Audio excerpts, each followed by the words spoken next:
एक बार की बात है, कमल नाम का एक किसान था। वह अपने 2 बच्चे और अपनी पत्नी के साथ रहता था। वह बहुत ही गरीब था। गरीबी के कारण उसे अपनी ज़मीन बेचनी पड़ी। उसके पास सिर्फ थोड़ी सी ज़मीन बाकी थी। अजी सुनो, देखो घर की हालत कितनी खराब हो चुकी है। क्या मैं लोगों के घर जाकर काम कर लूं? पैसे भी आएंगे और घर की हालत भी सुधर जाएगी। कमल बोला, घर की हालत खराब है, मैं जानता हूँ, परंतु इसका मतलब ये नहीं कि मैं अपनी पत्नी को दूसरों के घर भेजूं, अपनी पत्नी से दूसरों के घर का काम कराऊं। लोग मुझ पर थूकेंगे। ना ना ना, तुम घर पर ही रहो, घर का काम करो, मैं अपने आप संभाल लूंगा। उनके घर का राशन का इंतज़ाम भी बड़ी मुश्किल से होता था। वो तो शुक्र है गांव में एक सरकारी स्कूल था। उनके बच्चे एक वक्त का राशन वहां से खा लेते थे और उनका तो पेट भर जाता था। गांव के अमीर सेठ की नज़र कमल की ज़मीन पर थी। यह बात कमल को भी पता थी। कमल एक दिन अपनी सूखी ज़मीन को खोद रहा था और उसकी आंखों से आंसू बहते चले जा रहे थे कि मैं अपने परिवार का गुजारा कैसे करूं। उसके दिमाग में यही विचार बार बार आ रहा था और वो रोता जा रहा था।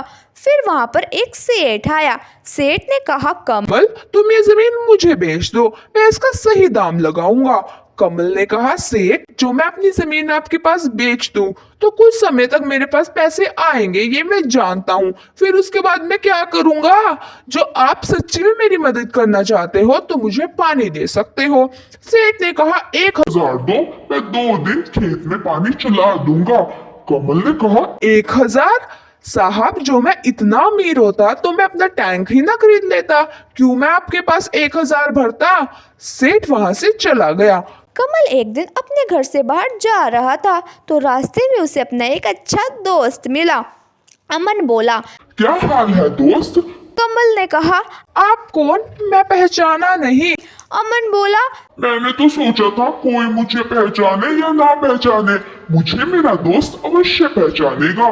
मैं अमन हूँ। कमल ने कहा, दोस्त, मुझे माफ करो, मैं तुम्हें पहचान नहीं पाया। जब तुम शहर गए थे तो तुम्हारी उम्र बहुत छोटी थी, अब तो तुम गबरू जवान हो गए हो। आओ दोस्त, मेरे साथ मेरे घर चलो। तुम आजकल क्या कर रहे हो? तुम्हारे घर की हालत क्या से क्या हो गई है दोस्त?